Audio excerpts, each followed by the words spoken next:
welcome to the GameKraft GameKast on thegameraccess.com. I'm your host, Bronson Fiore, joined by Sorry. Anthony a Tom. dying man, apparently. Yeah, I'm sick this weekend. I feel your pain. I had a cold Thursday through Saturday, and, it was not made better by the fact that, my friend and I decided to go to that King's Buffet after work on Friday, in which it was fucking just pouring rain. Oh, man, yeah. I looked at my 3DS pedometer and I was like, oh, sorry, I opened my 3DS there. I opened my and I I opened my 3DS and I'm like, yeah, well, I essentially walked 4 miles in a hurricane today. Super. Yeah, the weather in Reno has been very turbulent in a way. Very rainy the past couple days. It got extremely windy to the point where the power kept flickering, which was the most annoying thing when you're trying to raid. No, we got 20 minutes off of work because the power flickered and our servers had to reboot. It was fucking hilarious. Yeah, but it's like, when you're trying to raid and the whole freaking power keeps flickering, that's annoying. I have actually not paid for my Warcraft this month. I'm waiting until my next check. Yeah, but I'm not joking. It's partially just because the new raid tier isn't out for us LFR plebeians until the end of the month. Plebeians. Sorry, the peasants within the master race. Yes, that peachy. But we gotta do the raid one day. Actually, so much MMO talk. So much to do, dude. All that and MOBA talk now because I've been PC talk in general, just PC talk in general. Yeah, we have a special surprise for people. I know we don't do much PC coverage on the site. That is going to change within the next month or so, with a very large announcement. Gonna get a bit more geeky. Gonna be all. And we have the tools, and we have all the tools. But yeah, as I was saying, the winds were so bad that the house would shake a little bit, and power would flicker. And usually, the bad winds don't happen until spring, usually, because that usually tells you bad weather is coming. Wow, that was a lot of rain. So, the winds came in, and the temperature was 67 degrees. You could wear a t-shirt outside. And then the rain came, and then I got sick somehow. Even though it hasn't been that cold, so... Yeah. Oh. So I'm just loading up on lots of orange juice and vitamin C.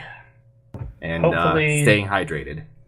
That is an excellent plan. The way I got over my cold is, I was working the entire time, and I felt awful. My supervisor was like, are you sure you don't need to go home? And I needed money, so I was like, nah, I'm good.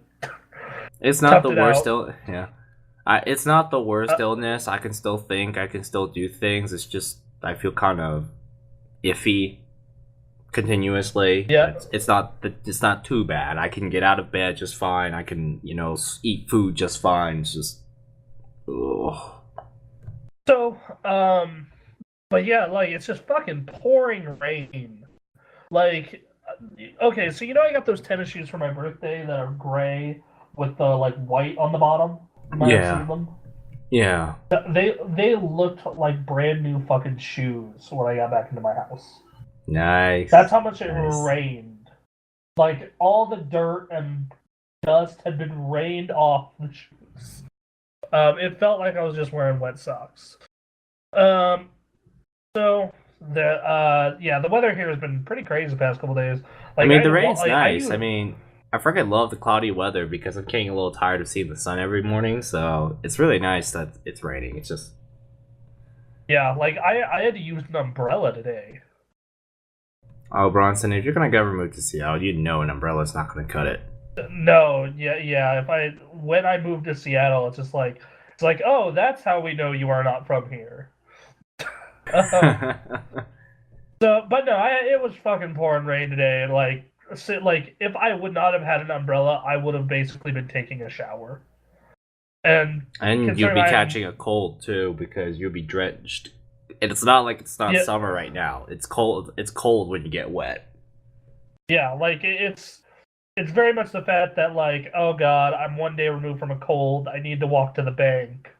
Well, fuck it. Let's get out the umbrella and walk. So, um, yeah, You ever thought about having a bike? I have. I'm gonna get one when I lose a little more weight. Yeah, Like because that's right just like, now, with the amount of walking you do, a bike would make your life a lot easier. You just need a place to, lock it so it doesn't get stolen.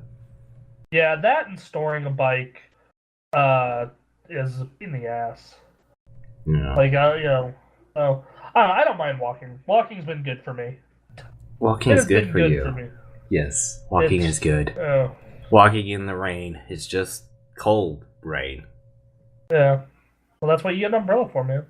Mm-hmm. Um, but this is a podcast about video games, and rainy weather is a great time to stay inside and play video games. Oh yeah, for sure. Like, rain is great as long as I'm not standing in it. Like, watching it Uh, is great. Standing in it, not so much. it is, yeah. Like today I was doing laundry, and I actually still am. I'm gonna have to go get my last load out of the downstairs stuff after this podcast, and like the entire day I'm doing laundry, I'm just like, fucking hate the person who built my house.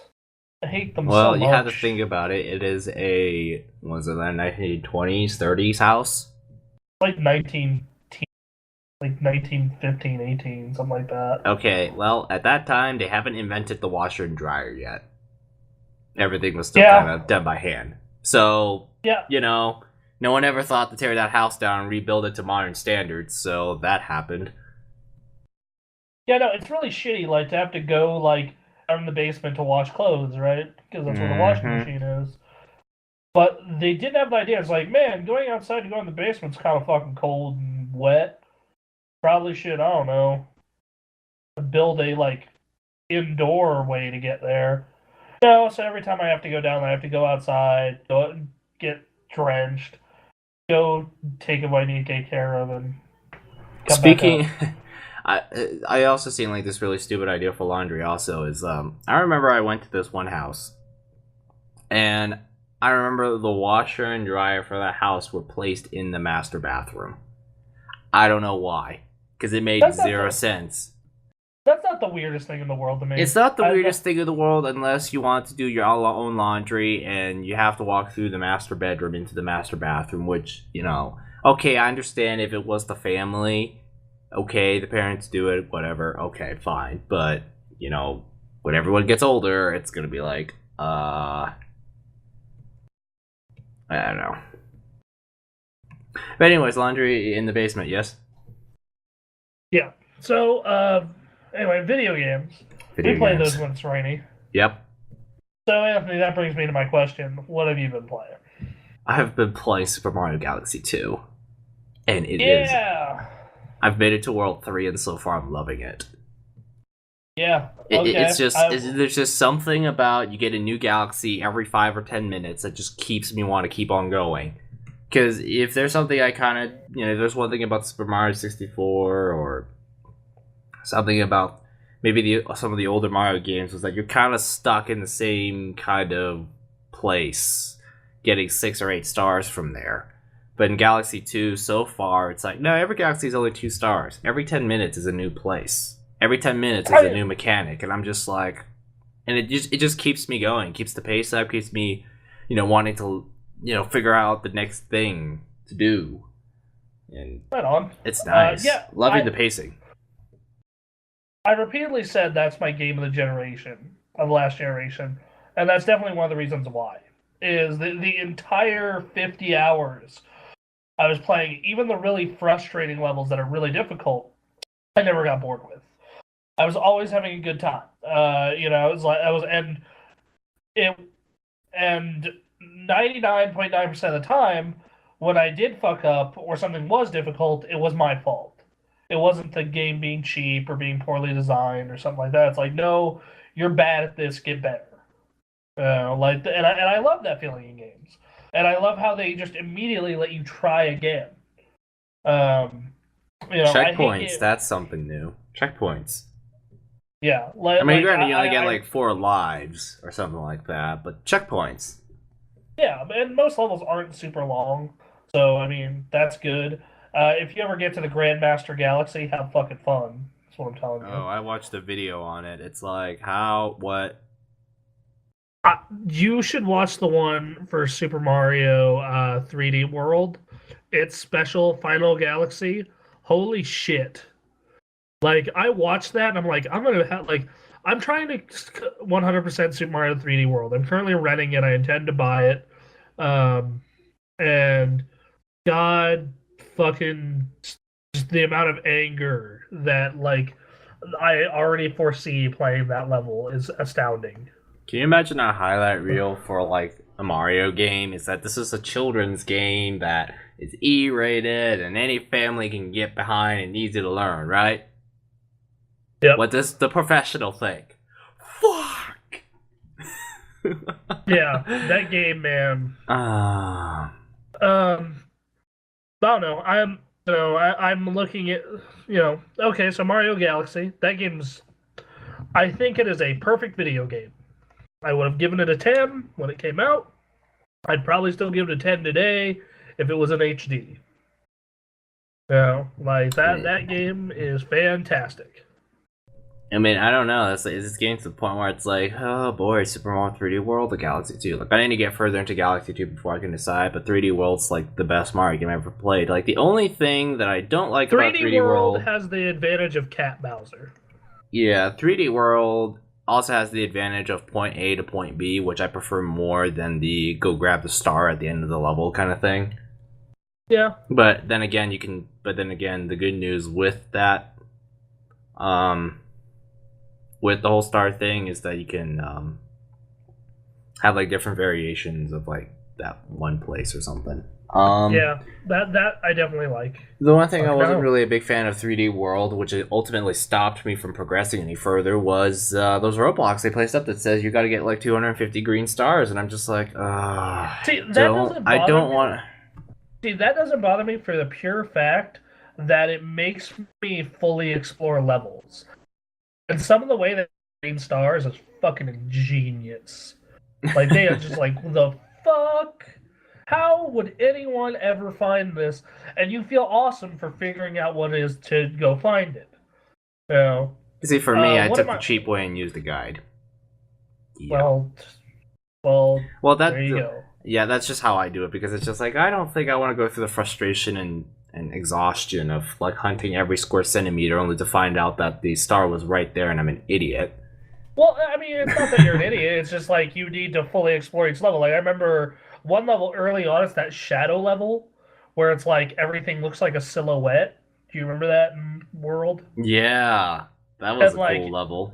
And you walk forward, and like I got towards the end of it. I'm like, what happens when you walk forward? And I walked forward towards the camera, and I was like, that's where they're hiding the fucking green star.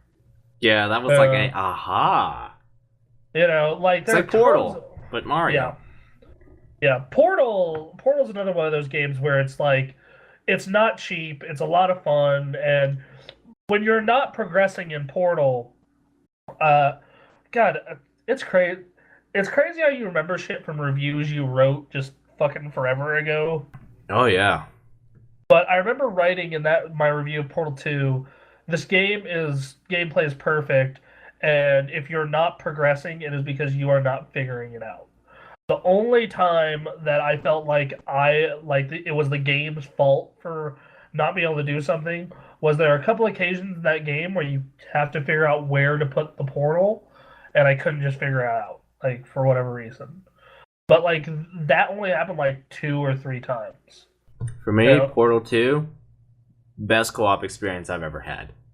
Straight up. Oh, yeah. And I'm not talking about an online co-op. I'm talking about basically you and a family member or a friend who both of you have never seen the co-op before. Sit down and play through the entire thing. That was probably some of the most fun I've ever had, working with a partner to get through a bunch of levels. Now, granted, once you both figure it out and finish it, the magical surprise aha moments aren't really there anymore because you already figured it out. Yeah, unless it's the far future. play that game now, and you will be like, "The fuck do we do here?" Yeah, there's it's been like a 3 while. puzzles I remember what to do. Yeah, but still, it's like best co-op experience I ever had. Straight up, and that was a totally justifiable game of the year. Totally agree. Yeah, I remember we got down to that argument of Portal 2 versus Uncharted 3, and the reason that we the argument that ended up winning was, well, the parts in Uncharted that are bad are because they are bad from a gameplay standpoint. The parts in Portal that are bad because you're stupid. Like literally, not like the child is showing them, "Hey, you're stupid." That like, no, you just couldn't figure it out. No, like that's that's one of the great things about that game. The writing is great. I love the music. I have the soundtrack on my iPod. I absolutely adore that game. Everything about it. You'll never know when they'll make the third Portal, because you'll never know when Valve makes anything with the number 3 in it. I will say that I think that we should. I do think we should let's play that game someday. I don't know when. I know that. Yeah, we could totally do the co-op. I mean, I don't remember. We do both. Yeah, we could. We could do both the single player and the co-op. That'd be a lot of fun. I'm a potato. Clap. Oh, good. That still worked. That's one of the funniest things I saw in that game was that potato joke. I've actually opened up my drawer of fucking GameCube and Xbox games, and one game that I've considered us let's playing when we're done with the Wonderful 101 is Mario Sunshine. Okay.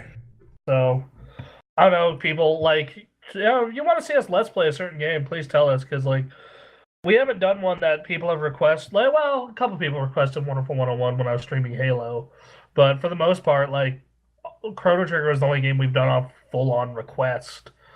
Every other game we kind of just said... That's because we asked people for games and then we drew out of a hat or something? Yeah, we drew out of a hat, and then out of the ones we picked out of the hat, we're like, okay, vote between these.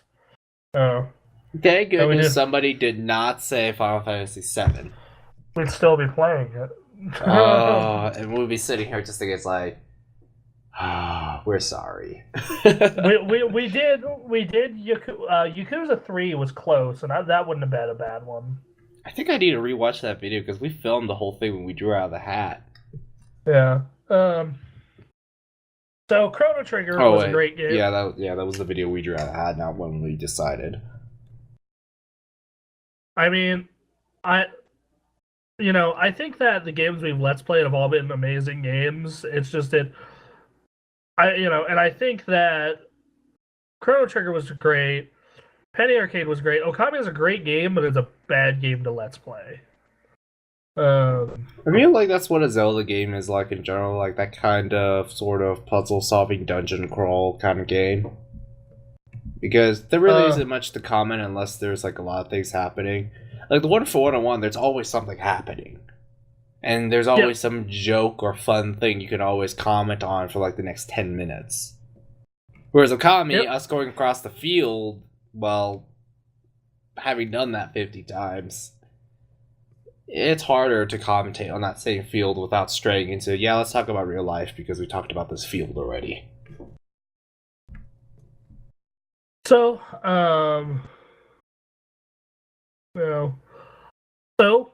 you played. God, did you say you played before we trailed off? Super Mario Galaxy 2. Okay, Mario. Yes. So you've been liking that a lot. Yes, sir. Yes. Sorry. So you enjoy it, correct? So far, anyway. Yeah, I'm freaking loving it. Like, it's getting to the point. I mean, if it keeps up the way it is, it's gonna get to the point where I'm like, oh, do I prefer 3D World or do I like Galaxy 2? Because 3D World is kind of like a mix between like 3D Mario and 2D Mario. It's like it's got the point A to point B.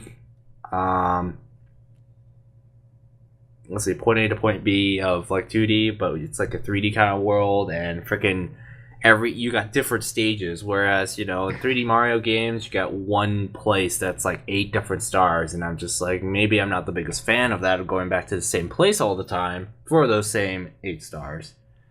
But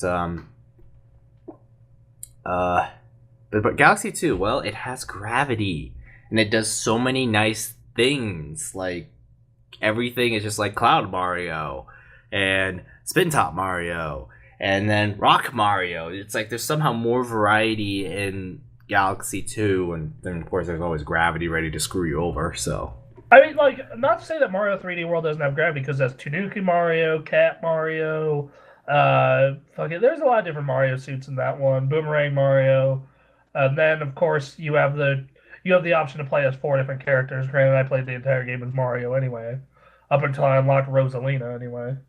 Um, Speaking of Rosalina, Rosalina's become one of my favorite Mario characters. I think next to Mario and Luigi, she might be my favorite. And I was like, man, I'll go check Amazon, because I know you can only get her amiibo through Target, and it was, but let's see what it's. It isn't currently the most expensive amiibo. wait, what amiibo is the most expensive? Rosalina. Really? Yep. Wow. Because you can only get her through Target. Really? Yep.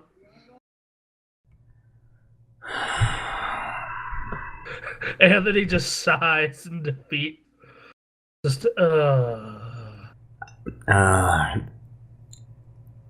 I'm sorry, just the amount of what's the word? The amount of baffledness that I'm experiencing right now is unbelievable. Well, okay, so I have actually found an alternative way to get amiibos that is only slightly more expensive than American retail, thankfully. Would you like to hear this? Import? Fucking A, sir. They have printed way more of these for the Japanese market than they did for the North American. Which, fuck you for doing that, Nintendo. But I'll go back to what I was saying.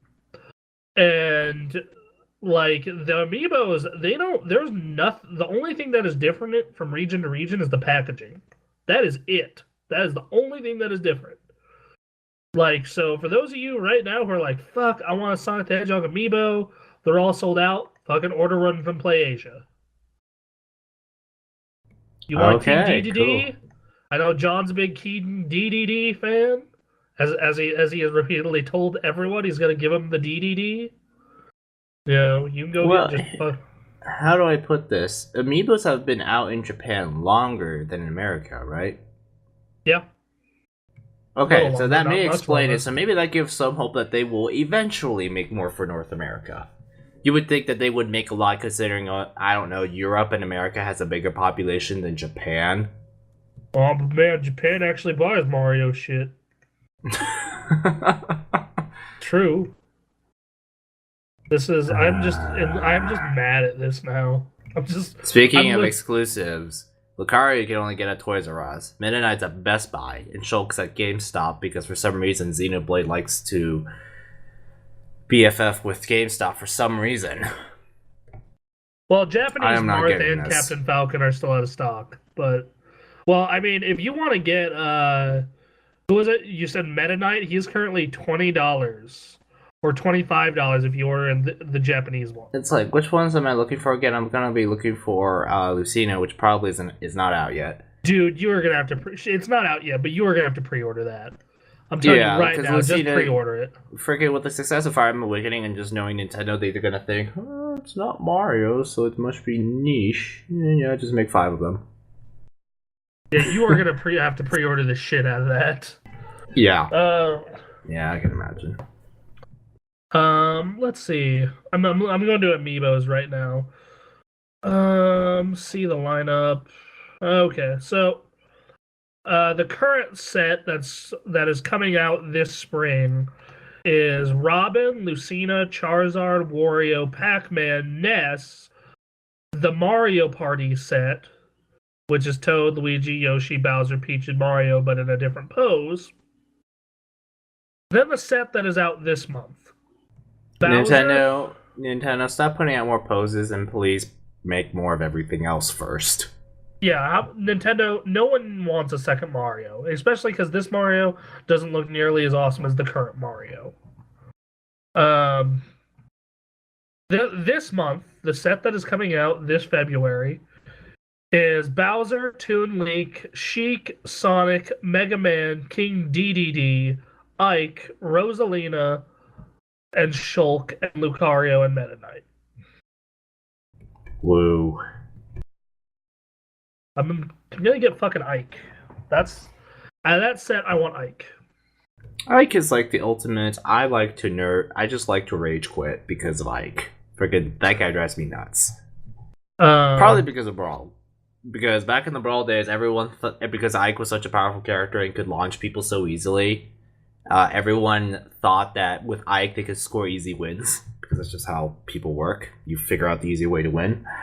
So I spent a long time trying to figure out how to beat all these people that are playing Ike, because everyone thinks, oh, he could kill people 70% damage. I'm so pro, and I'm just like dodge, dodge, kill. I mean, most Ike players I read across, they play Ike so predictably that if you just know when to dodge, you can best one pretty easily. Except this one guy I played in Brawl, he played Ike like he's like professional grade, and he freaking annihilated everybody so hard. And I'm just like, yeah, this guy's for real. So, yeah. The ones that were out in December, which there still hasn't been a reprint, Zelda, Luigi, Captain Falcon, Pit, Little Mac, and Diddy Kong, and that was, and then the launch set, which was Mario, Link, Samus, Kirby, Fox, Donkey Kong, Pikachu, Peach, Yoshi, Villager, Wii Fit Trainer, and Marth. Okay. Let's see. Going through this list, like I'm gonna go through the full amiibo list that are already out or coming out this month, and tell you which ones I want to pick up. Villager, Mario, Little Mac, Captain Falcon, Ike, Rosalina, Toon Link, and Mega Man. For me, I already bought Samus, Zelda, and Link, and the other ones I'm gonna get is like maybe Lucina, Bowser. Those are like the only two I have in mind so far. Shulk, you gonna try and get Shulk? I'm not that big of a Xenoblade fan. He might be. I mean, I like the game, but I'm just not huge into Xenoblade because freaking I hate that Lorithia boss fight. Ugh. Sorry, you were saying? So what I was gonna say is we're going to the midnight launch of Majora's Mask and the new 3DS this coming Thursday night, Friday morning, and that is supposedly when Shulk hits stores. So, Anthony, I'm saying that you might want to consider it. Just buy the Shulk, keep it boxed, and then 20 years down the line, it'll be worth like 10 grand or something. Well, fucking maybe. All my amiibos are still in their box. Like I'm like one day I'm gonna open them because hey I kind of bought these to sit around and not be in a box forever, but collectability and staying boxed for all eternity. I'm going to buy I wanted to buy Rosalina, but it's so expensive. It's just like ugh. What is Nintendo's plan with all this? Because they're like, we have amiibos, go buy them. Sorry, we're not gonna make enough of them. Peace. I'm just sitting here and I'm like, what is like? I understand your Wii U is sagging in sales, and your 3DS isn't exactly a DS at all. That and I understand Nintendo's becoming more of a niche game company now because in the age of where PS4 and Xbox One rule entertainment, and the Wii U is a game system that pretty much survives just on Nintendo alone. It's just kind of like, I understand that Nintendo's not like the super popular pop culture thing that they were with the Wii, but still they kind of need to make more of these, please. Yeah.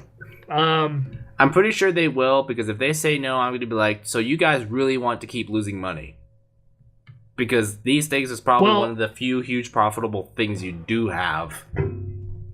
Okay, well, I'm telling you right now, everyone also wants GameCube adapters, but they're not going to fucking make more, or they haven't yet. Well, you know what, Nintendo? All that money that I could be giving you for one of those, I'm going to give to this company called Mayflash, who has got nothing but 5-star reviews on Amazon and on PlayAsia, and they have an adapter for sale. And it works with the PC if I want to use the Dolphin emulator. Oh! Oh, God. Fucking Jesus. So, yeah, anyway. So, you've been playing Mario Galaxy. Um, let's see. What have I been playing? I got back into Animal Crossing. Really hardcore. Oh no. Oh, yes. Must fund that house. And take out another loan to make the So house better. So I am actually not putting that much money into the home. I'm actually just putting it into my town. Oh, good. So like a good mayor then. Like I've upgraded my house once, but I've already paid for a bridge, and I'm currently in the process of paying off like the Dream Suite or whatever it is. Okay. Basically, I want to keep developing until I can get Club Lowell at a coffee shop. Um, I've been really enjoying it. The reason I've been putting so much time into it is because, as you know, I'm commuting now, which means I just have this fucking hour, 2 hour period where I'm like, well, like, what am I going to do with this fucking time? And what I decided to do was invest that time in Animal Crossing because it's this perfect game where I can like shut it off at any time. I can make progress and get a lot of stuff done and have a lot of fun with it in a short amount of time. Same thing with Rogue Legacy. But fucking Animal Crossing is so unbelievably addictive. Like I just spent like an hour today on the island catching bugs, then putting them in the chest, going back catching more bugs, putting them in the chest, so on and so forth, and then going and making like $80,000 from what's her face's shop.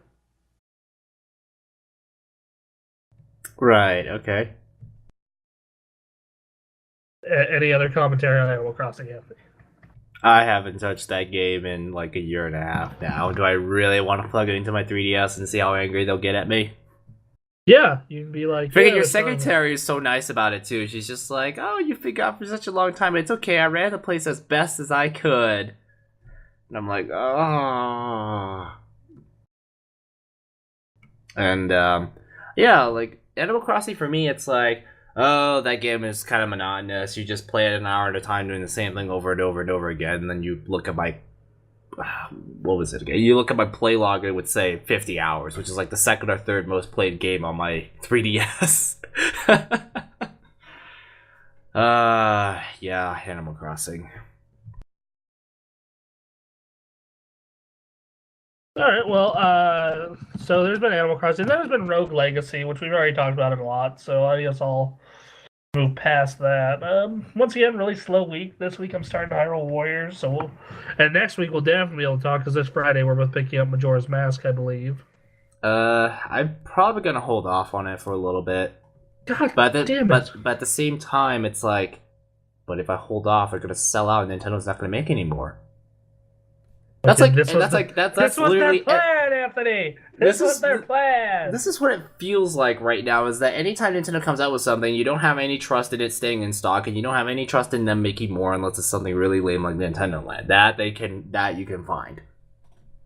No, this is exactly why that like, I'm getting my tax return this week. It should be in my account by the 12th, and like.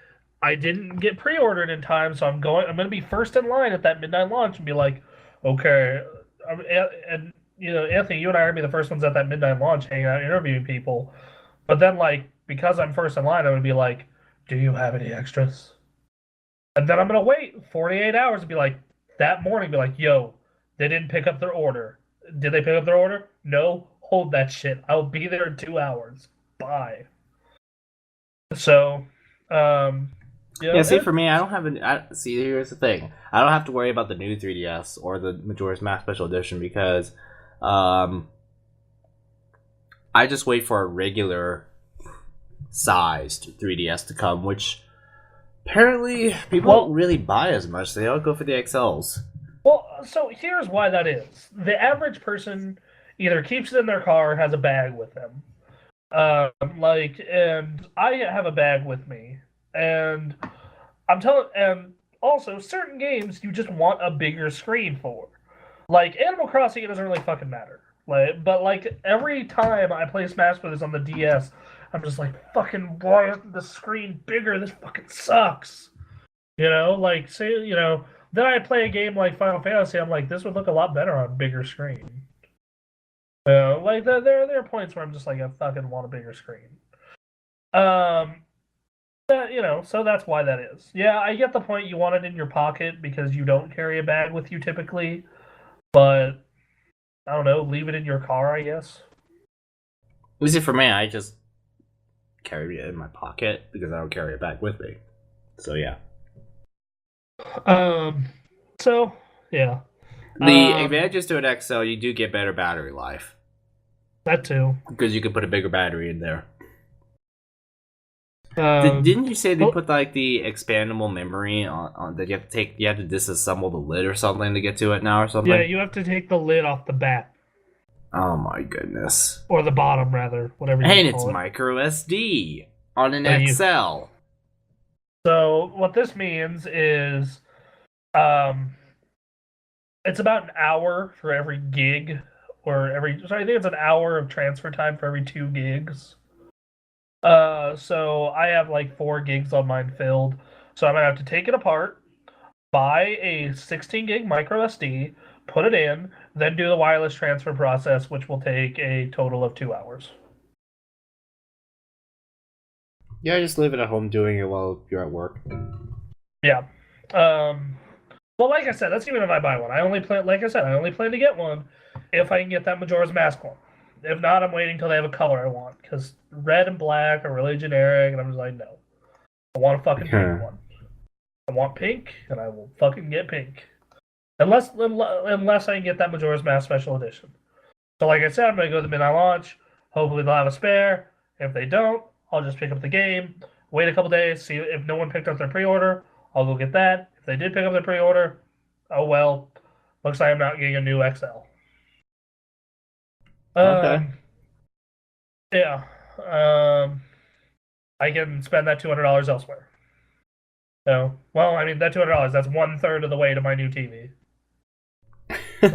So. TV. Sports. Call of Duty. Oh. So we should probably talk about the news. Yeah. There's one other game that I did play. Oh, okay. I tried to finish Shadows of Mordor. Yeah.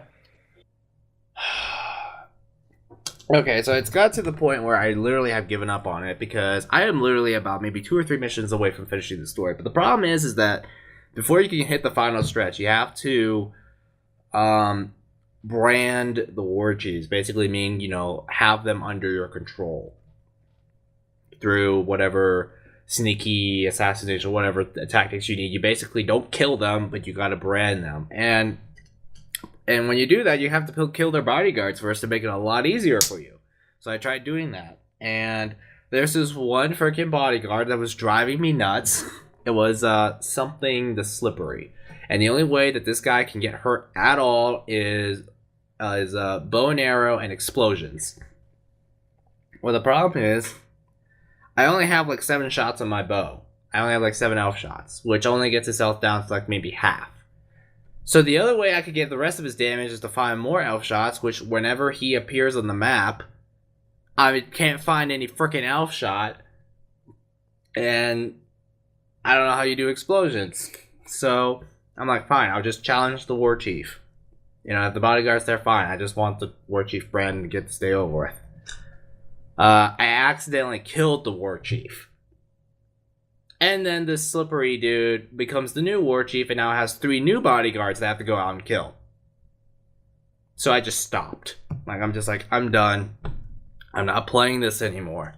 Okay, it's a good game. I understand it. It's kind of cool mixing Batman with Assassin's Creed, but this whole war chief bullshit it's too much. I'm not going to deal with this crap. I'm going to go play Mario Galaxy now because at least that puts a smile on my face. So, that's my Shadow of Mordor rant. Oh. Okay. Seriously, I just had a bad feeling that one of these is going to run into a war chief that you just couldn't kill. And it's just, yeah.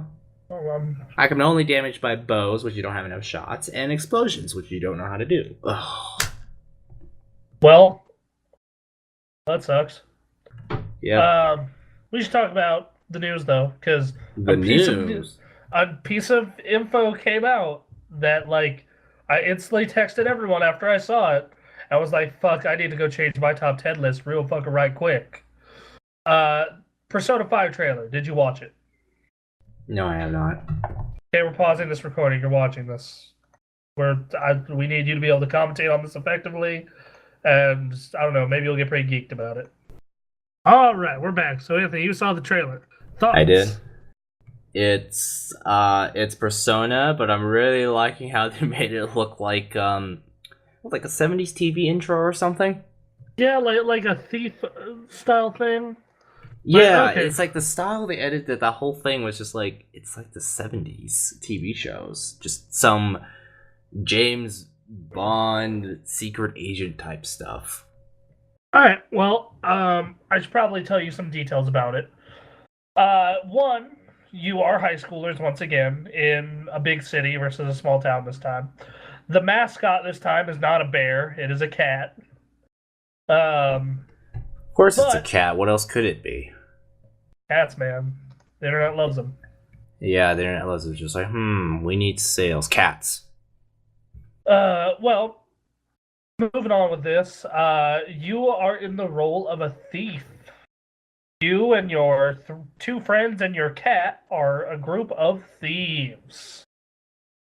Instead of saving the world by going into the TV or stopping Tartar or stopping the Dark Hour in Tartarus, you are a group of motherfucking thieves.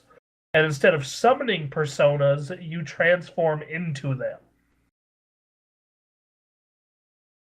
Well, that sounds pretty adventurous. Yep. Obviously, from the trailer, you could tell the primary colors have switched from yellow and black to red and black for this one. It certainly looks darker in a way. That is one thing they were going for. Persona 4 was definitely more lighthearted. I definitely like how they if they're not using the same engine, it certainly looks like the same engine as Catherine, but a little sharper. Okay. So, I don't know. I'm excited. I saw this trailer and I was like, fuck Batman. So, because my big complaint about Persona 5 up to this point was the fact that, like, I know so little about it.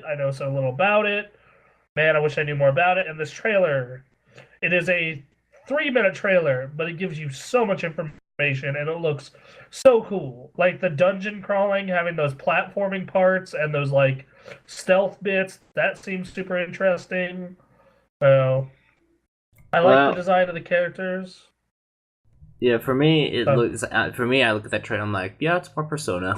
And part of the problem is that I never actually got that far into Persona 4. I spent too much time doing social links and never leveled up my party, and by the time I got to Kanji's dungeon, I had too little time and I was way too under-leveled, and I'm just like...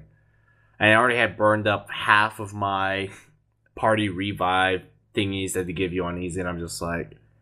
Yeah, I'm sorry. This is not my idea of fun, of just saying...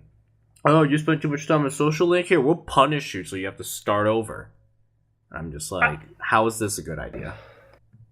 I think, you, like, obviously, I think you and I played that game differently, because before I would allow myself to go social link, I would level up and get as far in the dungeon as possible. So, like, for instance, in Kanji's dungeon, like, I made sure to clear every dungeon floor. So really monotonous grinding then of going back and fighting the same enemies over and over and over and over and over and over. I didn't find it that monotonous. Like, I find that a lot. Really? Because what I'm seeing is like all the hallways look exactly the same, and the dungeons would take like a pretty good 45 minutes or something to finish, and all the floors almost look the same. Okay, and then the boss fight gets really hard. And then, of course, I'm not figuring out the game very well. And then it's like, well, you should have gone few social links, and you should have done this, you should have done this, you should have done this. And I'm just like, okay, maybe this game is too complicated for me to take the time to have to start over and read everything. I probably did not have the patience to play that game at that time. I think that's part of it, because, like, one thing you told me to do is you never fused personas. And, like, that is a really good way to get these better personas for the combat. And the hallways I'll give you, the fucking dungeons are very repetitive and the hallways and shit look the same, especially in the earlier dungeons. But I think that they do a good job of varying up enemies and enemy types. Because okay, they give you, like, I remember one fight that's pretty early in that game was, okay, here are the lions with the chains that do a shit ton of physical damage and have no weaknesses, and the only way you're gonna really beat them is if you nuke them individually, versus, oh, here are the birds, they're weak to ice. And like one thing that I always did in every fight is I would go into, like, let's say I'd go into a fight with a new enemy, and I made sure everyone in my party was a different element. So, okay, I use lightning, not weak to it. Yosuke uses wind, Chie uses ice, Yuko uses fire. Okay, are they weak to any of those? Okay, let's try physical. Are they weak to that? No, okay, they don't have a weakness. That's fine.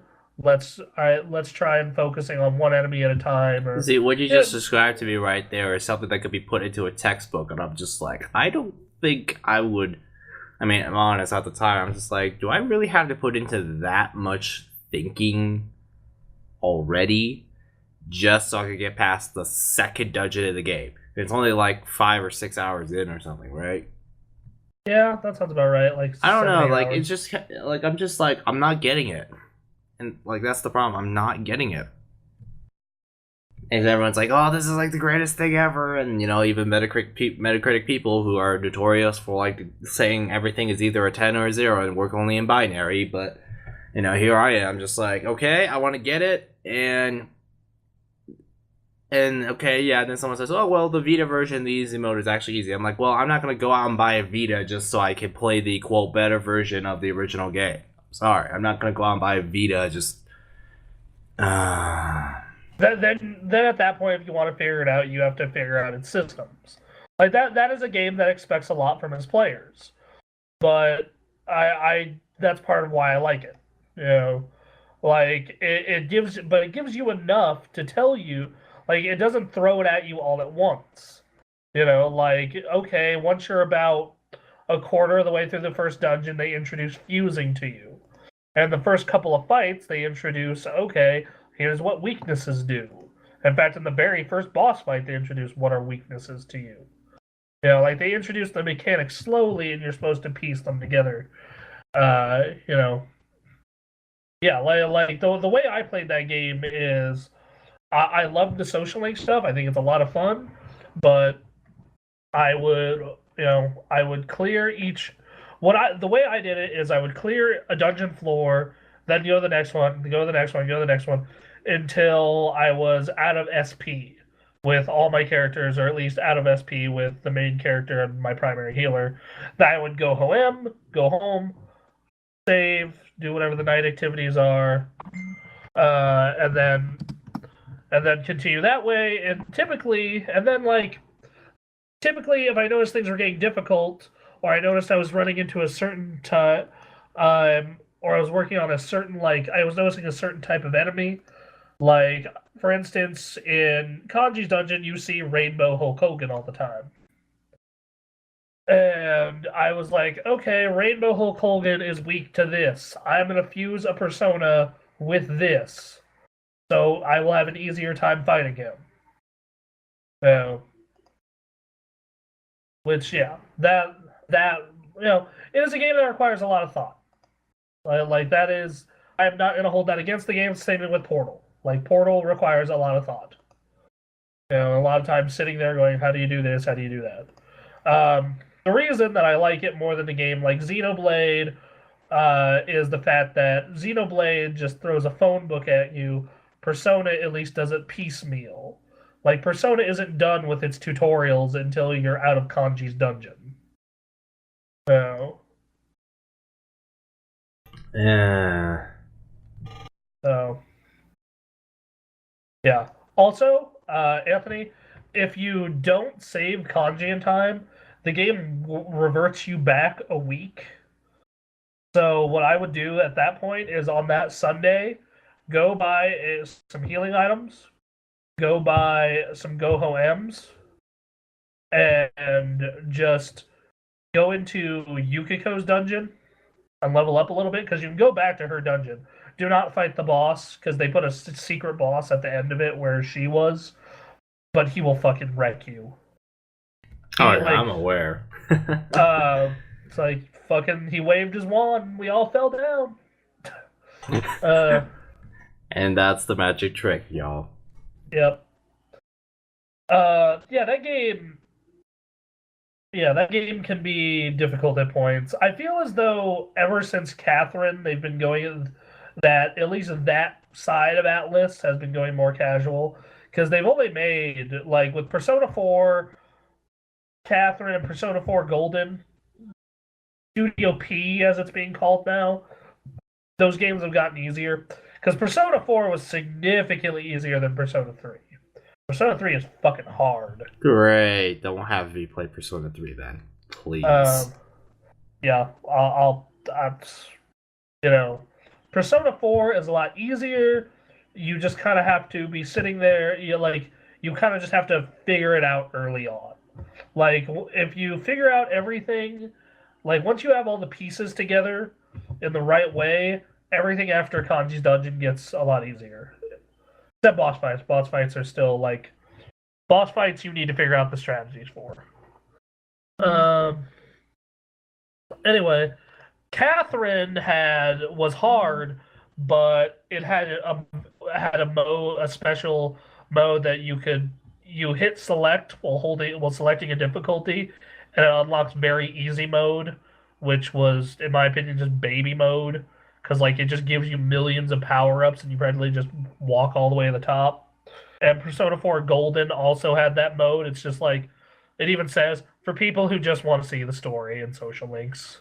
I think that's what I'm in Persona 4 for. Here's the thing is that I kind of understand that maybe Mega 10 games is not something I'm really into.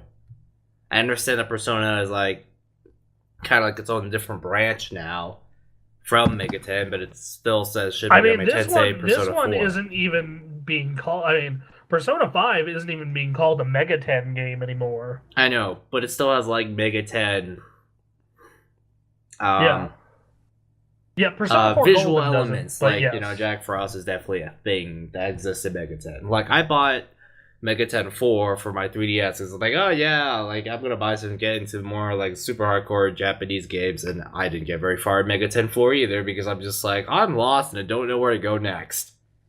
And I bought Persona 4 and I'm like I'm severely under leveled and don't know what the hell to do now. But Persona 4, I freaking love its story. I love the fact you go out and build social links. I love the fact that every night there's some commercial about Junis. Freaking think some of the characters are absolutely hilarious, especially the whole discovery of we can walk into the TV world thing at our local Junis store. Man, I love the story, but I can't enjoy it because I'm stuck in Kanji's dungeon, so that kind of... Yeah, I'm probably the kind of guy who would play the game on super, super easy and still think it's awesome just because of the story. Which is fine. Like, I play that game on normal because I do like the way the game makes me think. Like, it's the same reason I like Final Fantasy X. It's like, okay, I need to, like, for instance, Yukiko's boss. Okay, Yukiko's boss bitch slapped me because Chie couldn't do anything because he was knocked down the entire time.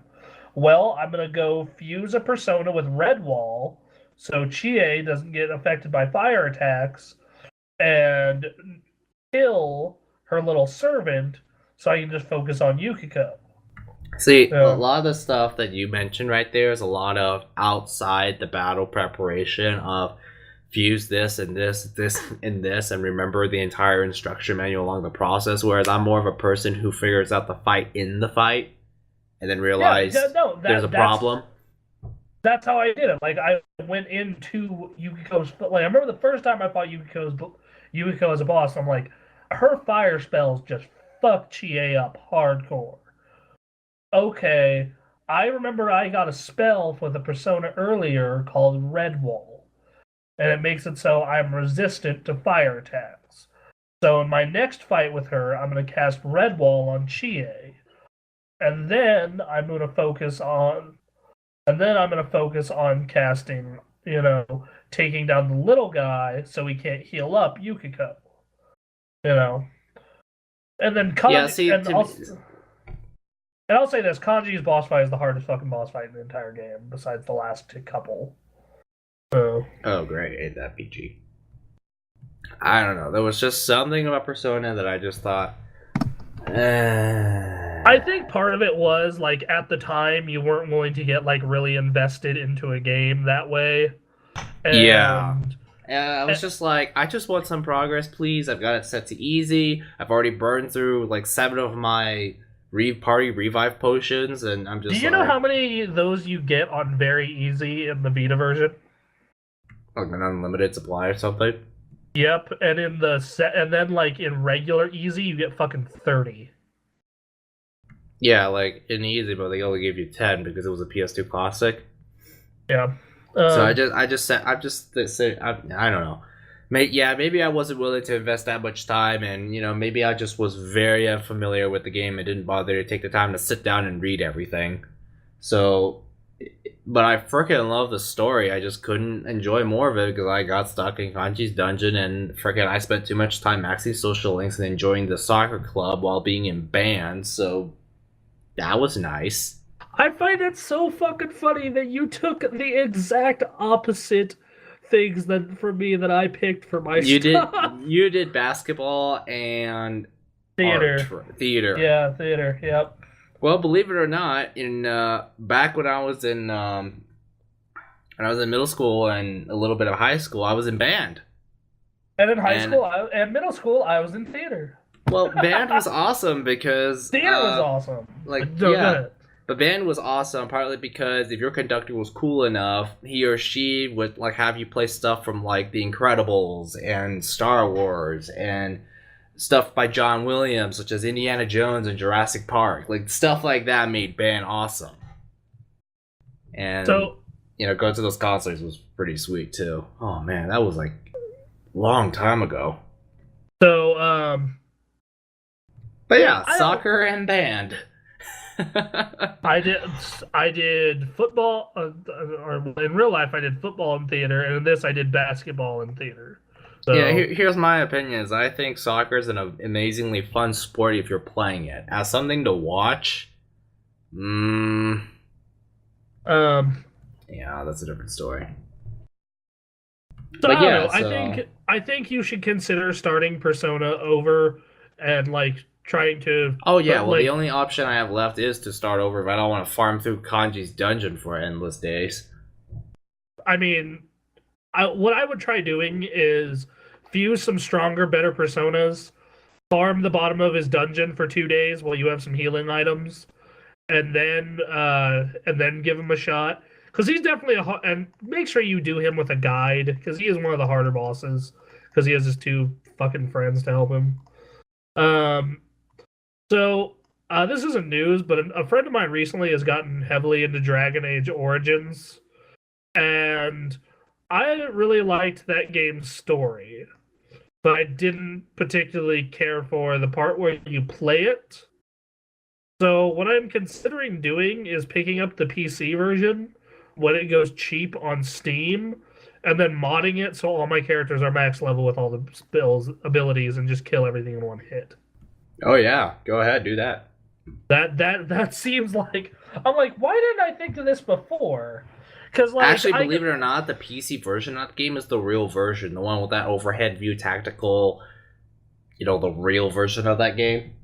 Yeah, like because the console version was, they had a different developer port it to the game consoles, and what they did was they took the PC version, tried to actionify it, and it kind of worked, but looking at it today, it's not that good. But yeah, like I've been talking with them. And everything looks absolutely terrible because whenever you port It's like porting Destiny down to the PS3. Everything just looks muddy and covered in brown and styrofoam trees everywhere.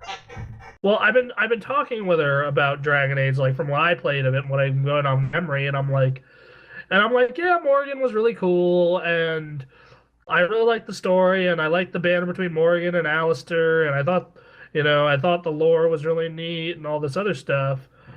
And it's just that I found playing it so fucking just horrible and frustrating. At And I least was you just, appreciate the story. At least the story was like a major redeeming feature of that game.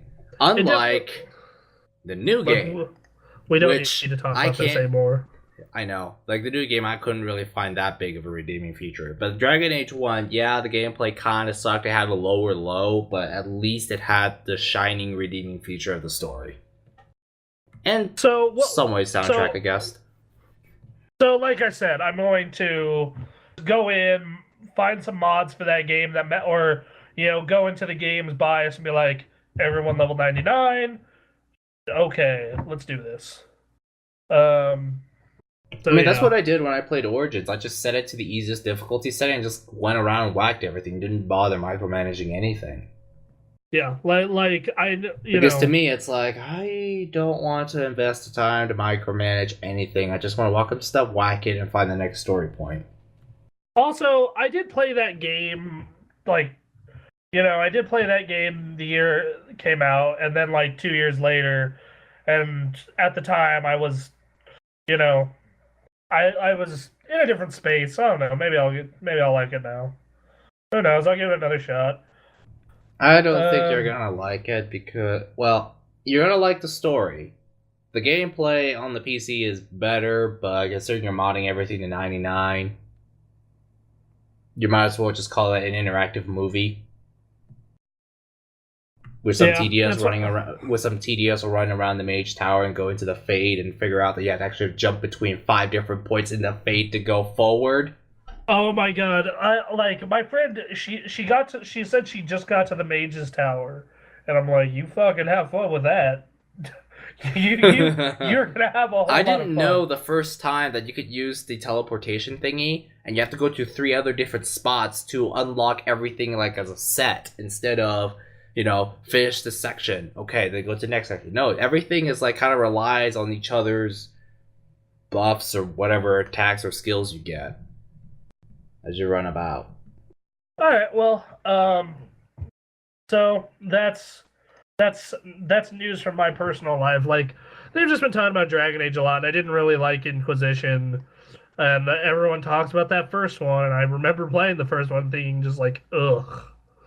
Well, to be honest, the first one is a Western RPG, and that was back at...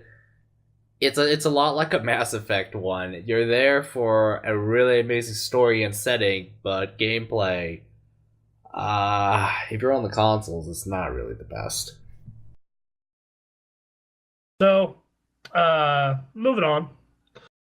In other news, the Club Nintendo rewards have been announced for February.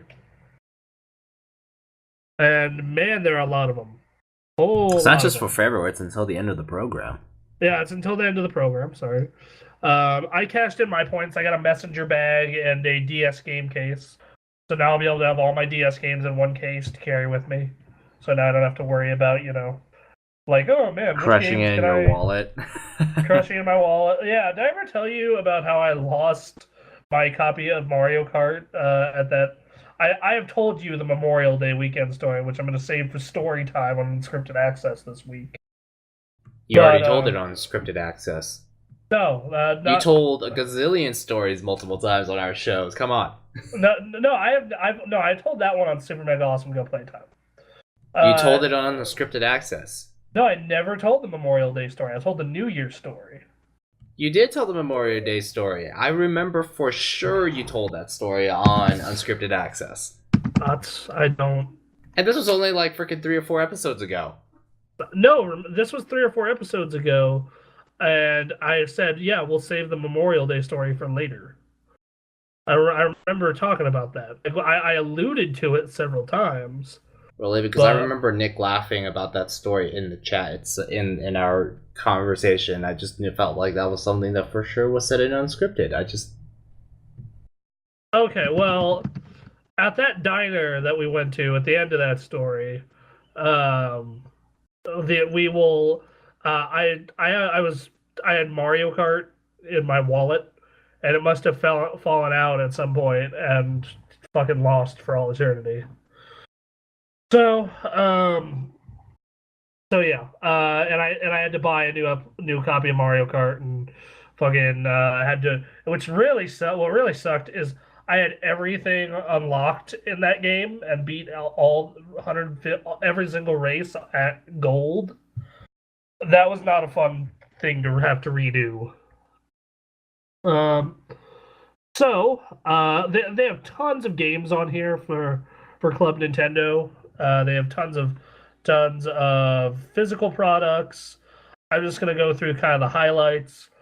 They have a Fierce Deity Link jigsaw puzzle, a Majora's Mask messenger bag, two different Smash Brothers poster sets, a desktop calendar, a retro Mario T-shirt, a 3DS XL Legend of Zelda pouch, Animal Crossing mini playing cards, and that 3DS game case.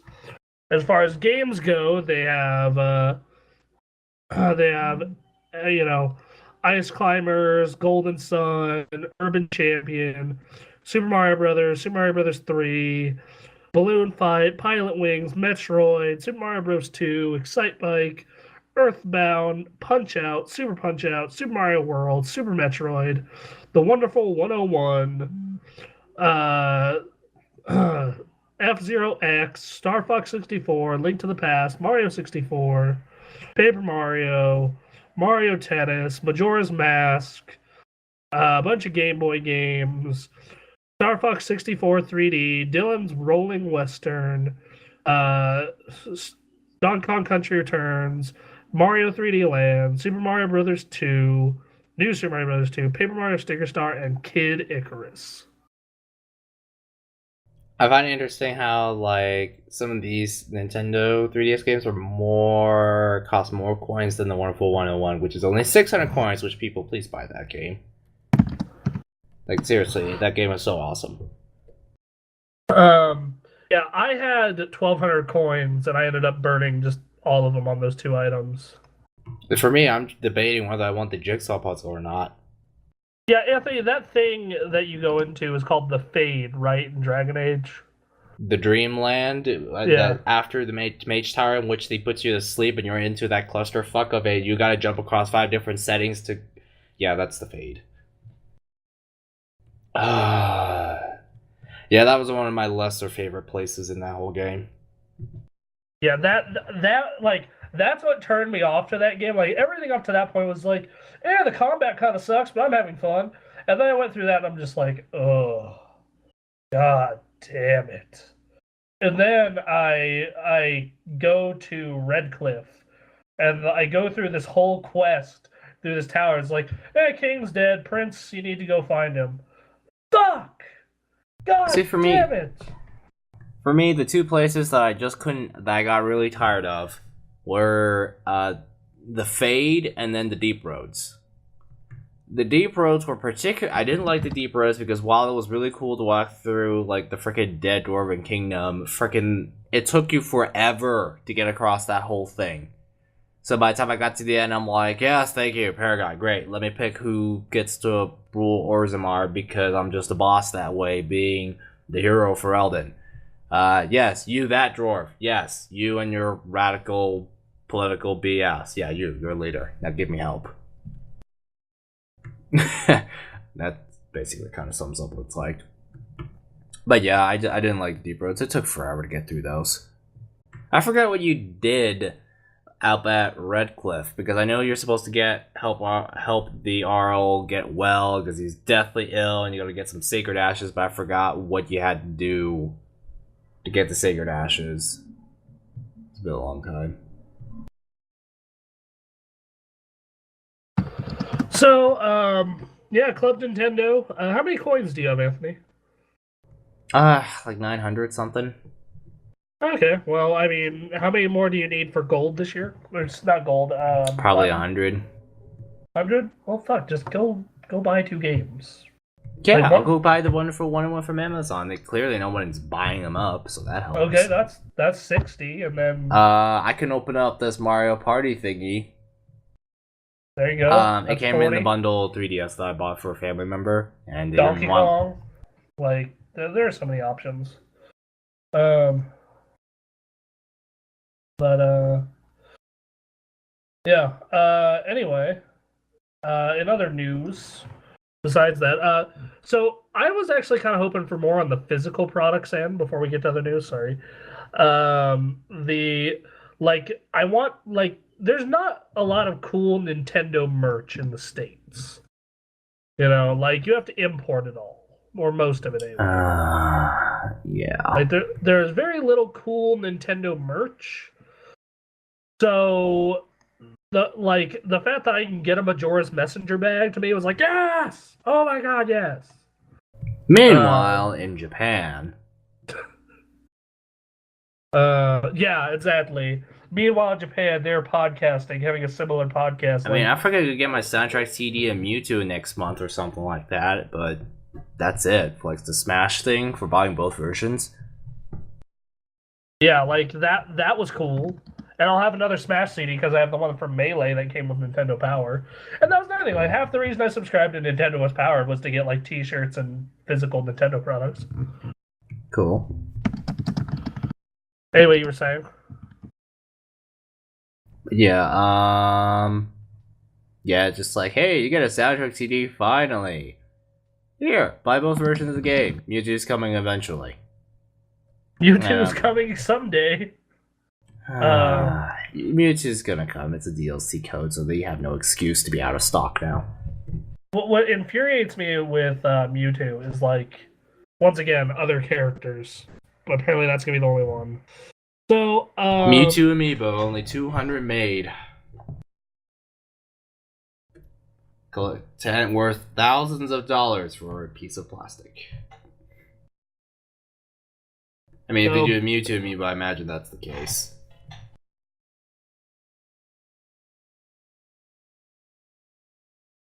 Okay, so what's next in news? Let's see. Next up is Netflix is reportedly developing a live-action Legend of Zelda series. According to Wall Street Journal reporter Ben Fritz, Netflix and Nintendo are working on a new live-action television series on the latter's Legend of Zelda franchise, which comes via source that is familiar with the matter. It is intended to be a Game of Thrones-style series, albeit with a family-friendly tone. The heir-apparent partnership between the online giant and Zelda maker is in the very early stages. No writers have been hired, and the story cautions that a number of hurdles still need to be cleared. Should it get to that stage, it would be the first official sanctioned Legend of Zelda series since the 1989 animated show, which lasted just 13 episodes. So yeah.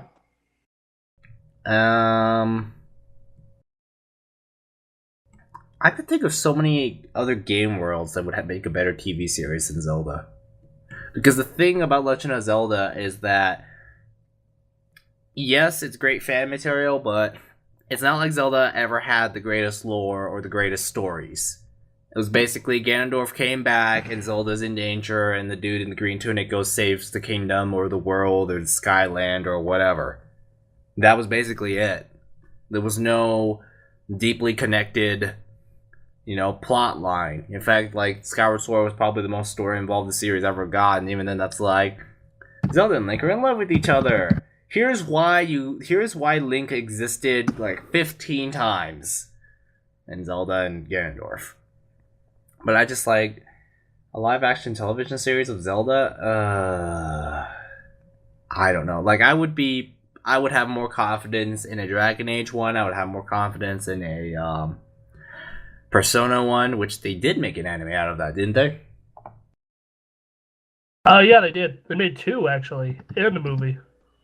Cool. But yeah, I just think maybe Dragon Age would have been a better choice. Maybe basically some world that has much more established story instead of like a super convoluted timeline that makes no sense.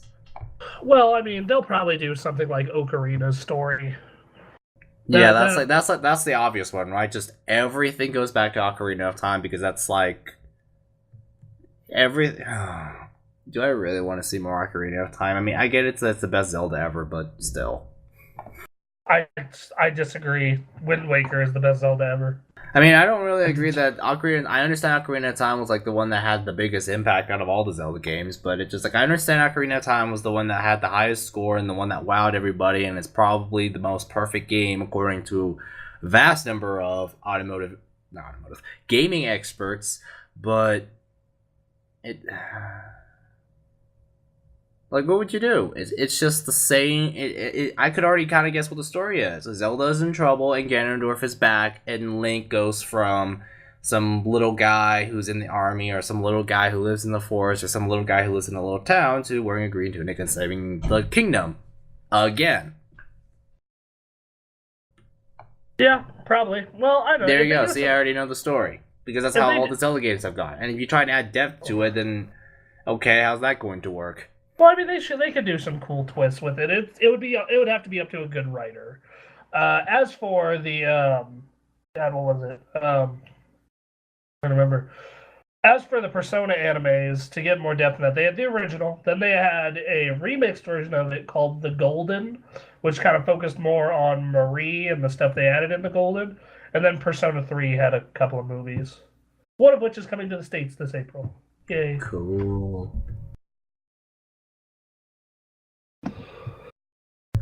But yeah, I don't know how to feel about it. Like, part of me, it's like, well, it's not like Netflix has been bad. I mean, I freaking love watching House of Cards, and I'm totally stoked for season 3 that's coming out at the end of the month.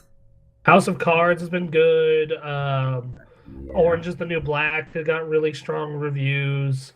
God, what else is there? Well, I'm gonna pull up the Netflix original series list.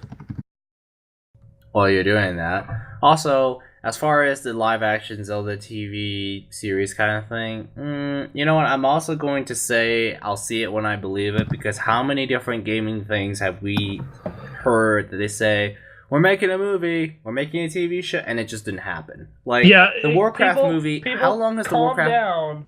The Warcraft movie is finally coming out in 2016. That means that movie went through fucking 9 years of production. It's like Final Fantasy 13 Versus that got renamed 15. It's like you sit around long enough, everyone's like that, and then everyone's like, and then they say, "Oh, it's finally coming out." I don't know. Like, would you go see the Warcraft movie? Yes, I would. It actually looks like they're treating that that property somewhat well, surprisingly. Okay.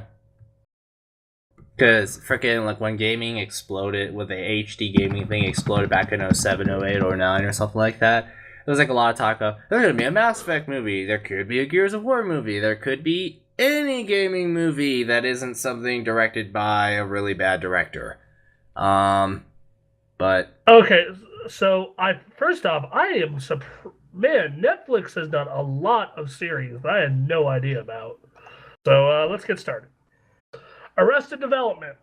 They only did the 4th season, but they brought it back, and it was solid. It wasn't as good as the first 3, but all right. BoJack Horseman, really weird, really funny, solid. Borgia, solid, not super great. Derek, I haven't watched. The Fall was really good. Happy Valley was solid. Hemlock Grove was good. House of Cards is the best thing that is a TV show right now. Now that Breaking Bad has ended, anyway. I mean, House and Cards and Breaking Bad, like 1A and 1B in my eyes. Wow. The Killing was solid. Knights of Sidonia had really good action scenes, even though the plot was kind of eh. Haven't watched Lilyhammer. Haven't watched Marco Polo. Orange is the New Black is fantastic. Peaky Blinders I haven't seen. Russell Peters versus the World I haven't seen. Southcliffe I haven't seen. And Trailer Park Boys is pretty good. And Turbo Fast I haven't watched. And VeggieTales, I'm a grown-ass man. Of course I haven't watched it. Okay. So they have a solid track record. Okay, yeah. I mean, it's gonna be really interesting how they do it because this isn't like, hey Netflix, you can do whatever you want. Like I imagine Nintendo's gonna be like, we are going to supervise your every word that you write on this script, and if we don't approve, we'll fix it. I mean, yeah, Nintendo is very controlling like that. Like that is definitely what is Nintendo is gonna do what Blizzard did. It's like Chris Metzen was fucking hovering over that movie studio, being like, "You will not hurt my baby. I'm going to Wait, control that's the everything dude on the about this Warcraft movie." movie? Chris Metzen was the guy who wrote all the every Warcraft after 2, and he's the one who helped write the script for the movie. Oh, okay. Yeah.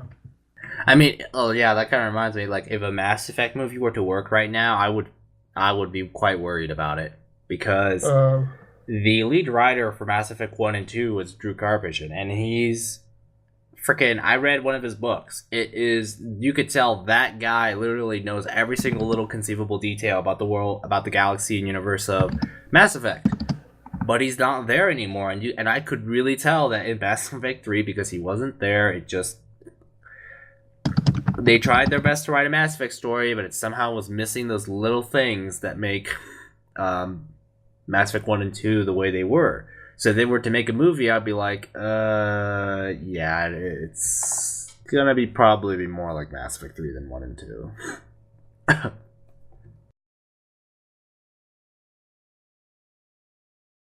So I don't know, and here's the thing: video game crossover, like video game media, doesn't have to be bad.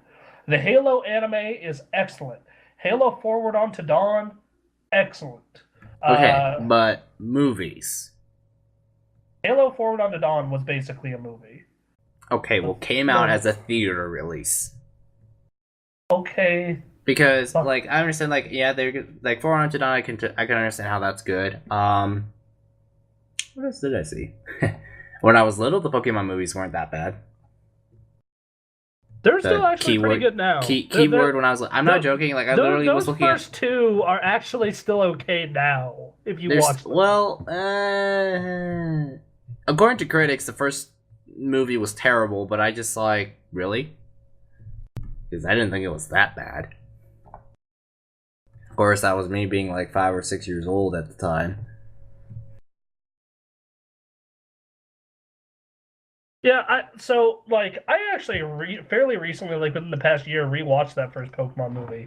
It's actually all right. Like it's not as good as you remember, but it's an okay film. It holds up. But still, the Dead Space movie was really good. The Halo anime was great. The Halo Forward Unto Dawn was really good. Man, it seems to be a trend. Halo can produce all right media.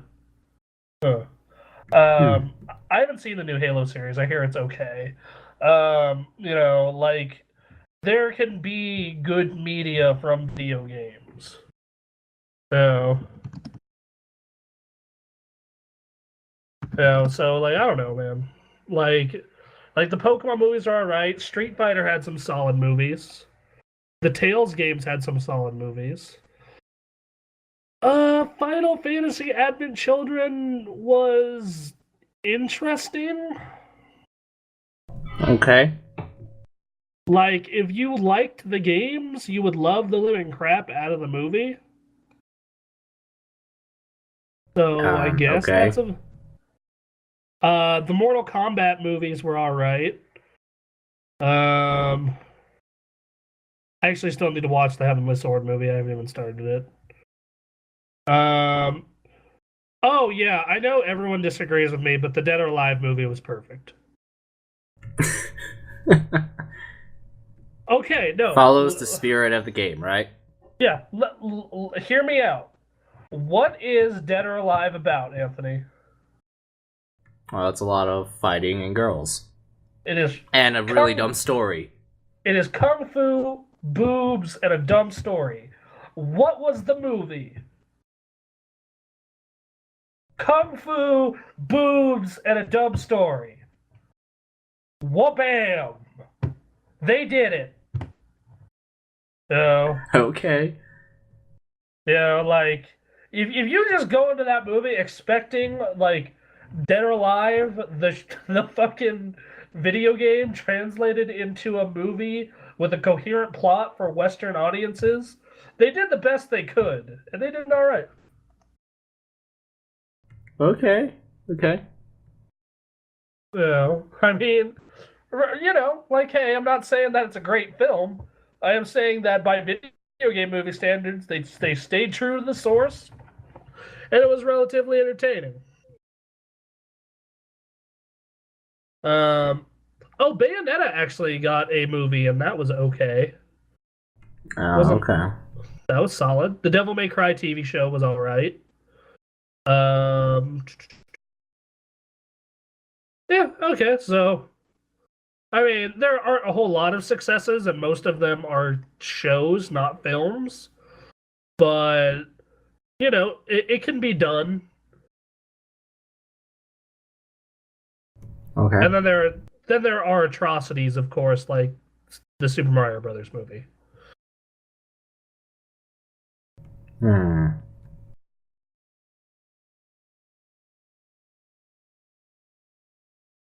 Okay, so maybe movies may be okay then. Hello? Sorry, things in my background are distracting me. Um, okay, so moving forward, uh, God, this is just such a fucking slow news week. It is disgusting. The Breaking Bad spinoff, Better Call Saul, started last week, or starts this week, this Sunday, or Okay. it already happened. Those of you listening to this, um, so that's good. I always like Saul as a character. I'm Saul's kind not, of funny. you know, I remember IGN did like a top 10 quotes list from Saul because of this, and I was just like, God damn it. Um, yeah, Saul was always a really interesting character, and you know, I think that if you want to spin off from Breaking Bad, that's not a bad place to go. Uh, Yeah. uh, I decided to pull up the top 8 Saul quotes. Look, let's start with some tough love, all right? Ready for this? Here goes. You two suck at peddling meth. Period. Yeah, that's a good one. I once told a woman I was Kevin Costner, and it worked because I believed it. Mm. Christ, you two, all I can say is if I ever get an anal polyps, I know what to name them. Mm. Have you given any thought to sending him on a trip to Belize? Mm. So, let's see. So yeah, I don't know. What was your thoughts on Breaking Bad? Because I know you haven't. It was amazing. Like, freaking very exciting. And I don't know how long it took for me to finish it, but it was just like that series that just got better the more you watched it. Because obviously the first season was actually the weakest one, Yeah, I'd agree with score that. wise, and the second one was very good, and then the third, fourth, and fifth ones were like the ones that kind of made Breaking Bad the best TV series that ever existed as far as numbers go. But yeah, it was just really interesting because one of the things that you just think in the back of your head is just like you look at Walter White, who used to be a former high school chemistry teacher, and now he's so deep into all this mess that wow. Oh So, yeah, so, and the last episode, that was amazing. so man, I gotta say that like a couple of quotes from Walter White are just badass. Like, I am the one who knocks. Yeah, that was a good one. I really liked the "Say My Name," Heisenberg. You're goddamn right. Just chills. Um, Ooh. he's definitely one of my favorite characters. into movies and television, I guess. Quinn and I were talking about cosplay options in the future, and we realized that wait, why have we never thought of doing the Blues Brothers?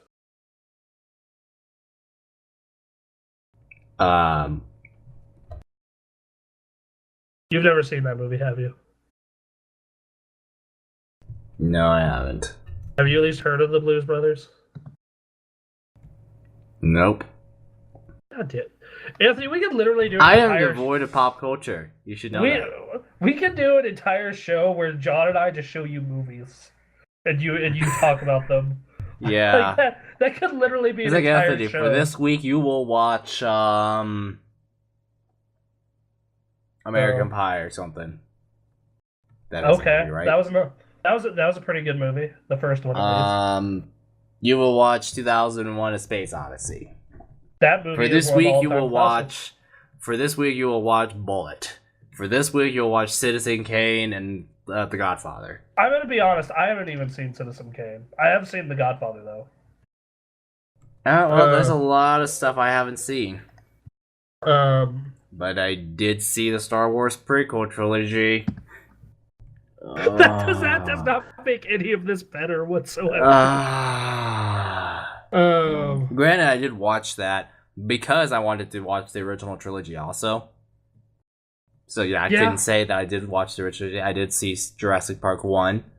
I saw Spider-Man 1, 2, and 3 when I was little, quite a lot younger. A few other comic book movies. I saw the new Batman, the Christopher Nolan Batmans.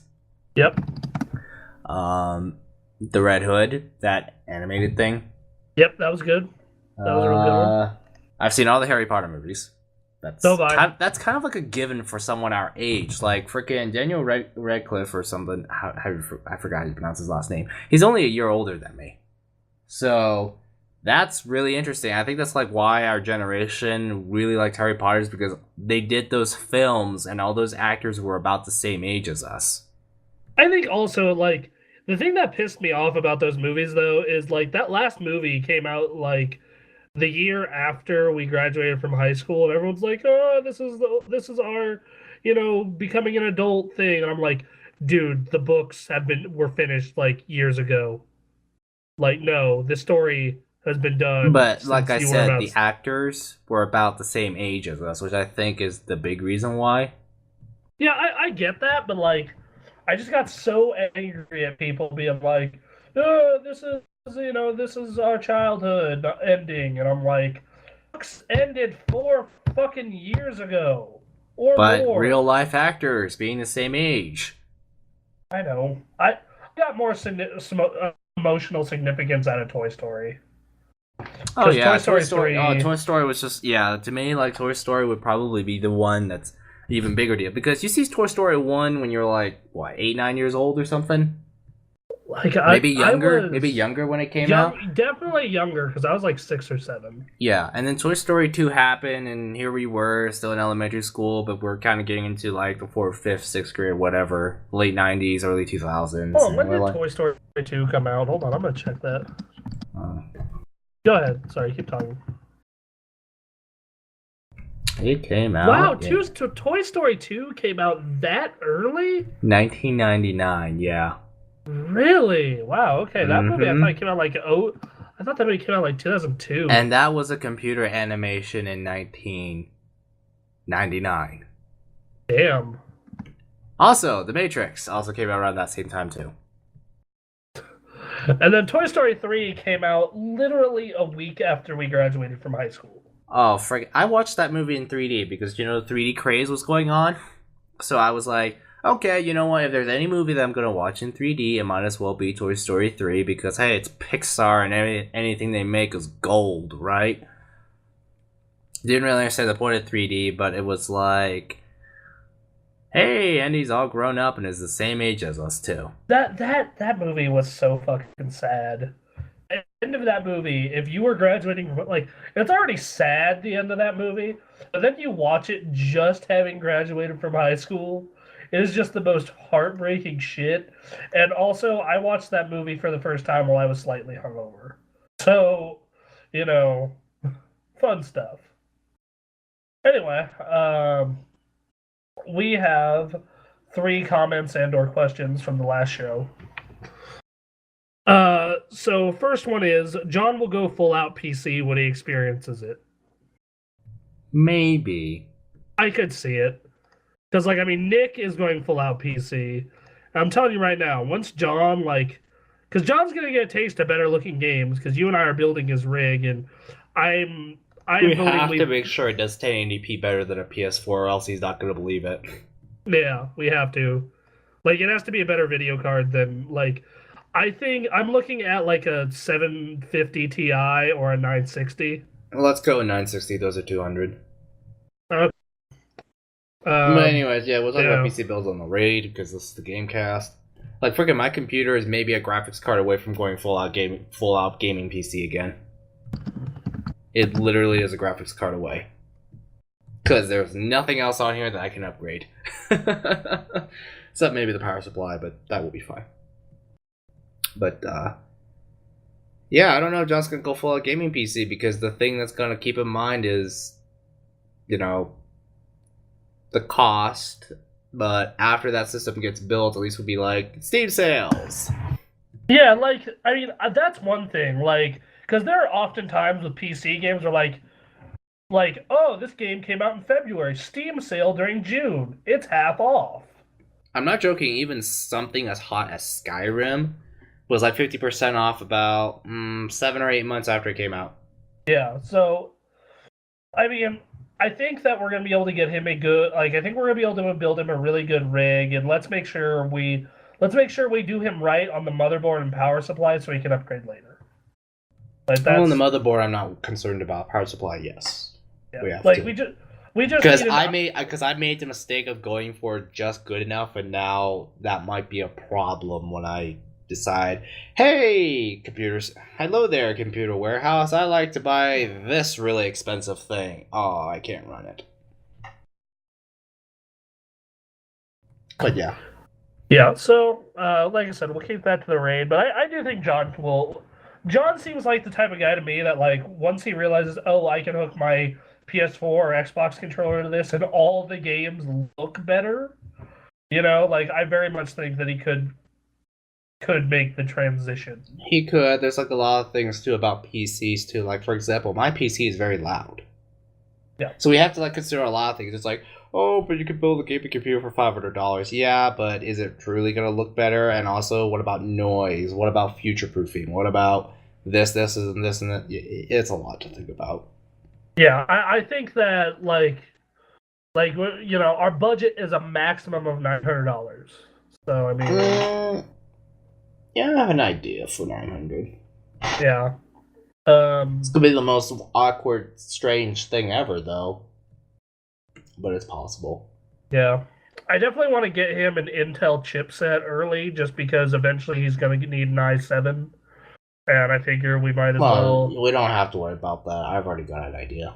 I've already got a plan. Because having personally...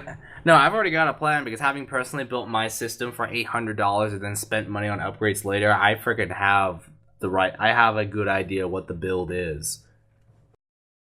But we will think about that another time. I may have a plan, doesn't mean it's cost effective, though. It's gonna be the most whacked up thing, because I'm thinking like one of those mini ITX cases. That does sound crazy. I know, but it's actually possible. You're just gonna have a bit of a cramped space is all. But it's possible. Yeah, and if we really need to, we can always swap to a better case later. Then we can't use ITX then. Yeah, I think we should. Here's the thing, I want him to have room to grow, so I definitely think we should do a standard case. See, like, for me, it's just like, yeah, let's just buy a small case and just, like, future-proof it today. You don't have to worry about it in the future. That's just my logic, but that definitely does not fit in $900. Yeah. But we'll talk about that another time. Okay, so our next question or comment is good old Premin. Gotta love him. Lol. Yeah, we made our bad joke quota while he was gone. Yeah, for sure. Alright, so last one is, what are the 7 essential 3DS games to buy for someone getting a DS for the first time with the new 3DS. Pokemon's a must. Yep, you got it. The latest Pokemon. Because the reason why I say the latest is because it's the one that everyone's usually playing. I still say X. I say X. I don't think. Yeah, I mean, you could choose X, but Alpha Sapphire is the newer version with improvements. I would say Alpha Sapphire, but you have to have a Pokemon game because that's what everyone has on it. I mean, it's that and Smash, basically. Okay, hold on. Let's break this down. I definitely think you got to do a Link Between Worlds. Okay, that's 2 games so far. I definitely think you got to do a Link Between Worlds and Pokemon X. You want Mario Kart? You want because I think you can get away with Smash or Mario Kart, and I definitely think you should get Smash. I think Smash is a bigger deal than Mario Kart because it's Smash. Freaking that game carried a GameCube. Smash gets hyped up way more than Mario Kart does. I definitely think you should do Smash because you can always play Mario Kart off someone who has it at the comp. Yeah, well, nice. I definitely think you can do a Link Between Worlds. I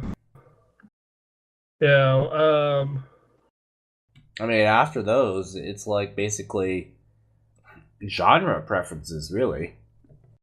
I mean, if you're an RPG fan and you like strategy, Fire Emblem Awakening for sure. Here's the thing though, you are telling the average consumer, you're not all right, what are the 7 must-play games? It's Smash. Average consumer. Super Mario 3D Land. Not average consumer, but you get what I mean. A hardcore gamer is getting this for the first time. The average enthusiast. Yeah. Super Mario 3D Land. Smash, 3D Land, Zelda, Link Between Worlds.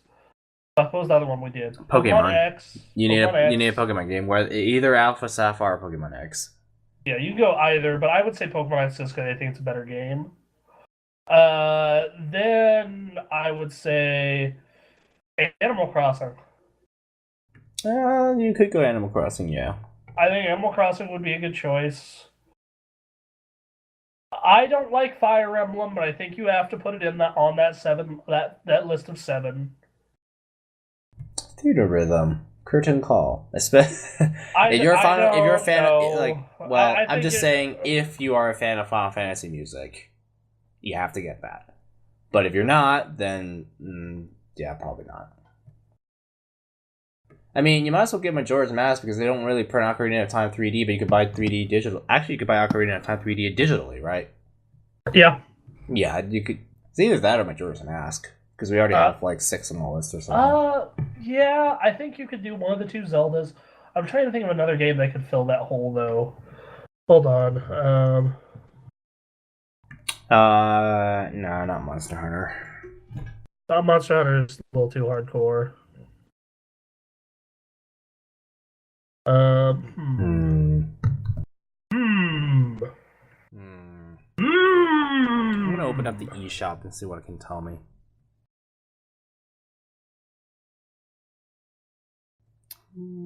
If it can I would say if you don't want to double up on Zelda with Ocarina or Majora, then Shovel Knight. Maybe.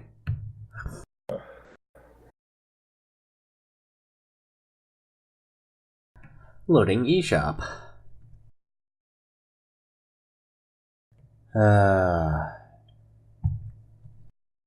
This list is kind of hard, actually. Because only 3DS games I have that we haven't mentioned is maybe 2 Mega 10 games, 2 Theater Rhythms, a Mario Kingdom Party. Hearts. That's a maybe. Mario Golf? Nah. I mean, Luigi's Mansion, that was a game that came out on the 3DS. That was a really good game. That game, that was a case of I think it's a really great game. The same way you have trouble with Persona 4 due to the time of when it came out in your life. That's kind of how I am with Luigi's Mansion. I was really stressed out because I was working at AT&T, and I kind of wanted something mindless, and that is a really hardcore puzzle game. New Super Mario Brothers 2. I gave that game Star Force 60, Super Mario 64, a bunch of Virtual Console stuff. I'm saying that last spot should go to Shovel Knight. Or okay. I think Anthony, like Shovel Knight or Ocarina or Majora, one of those three. And if you're a fan of Final Fantasy music, Theater Rhythm.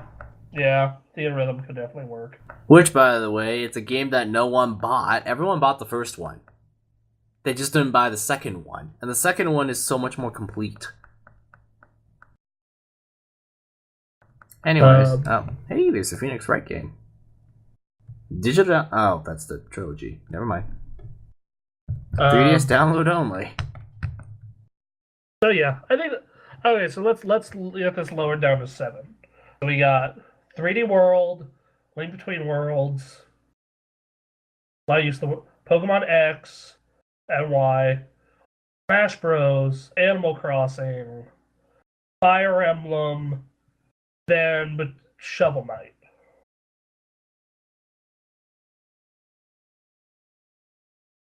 Hello?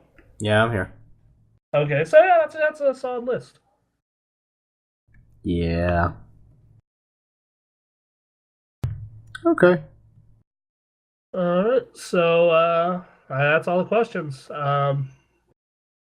Anyway, Anthony. Oh, by the way, Anthony, for this week's music, could you use the Persona 5 trailer music?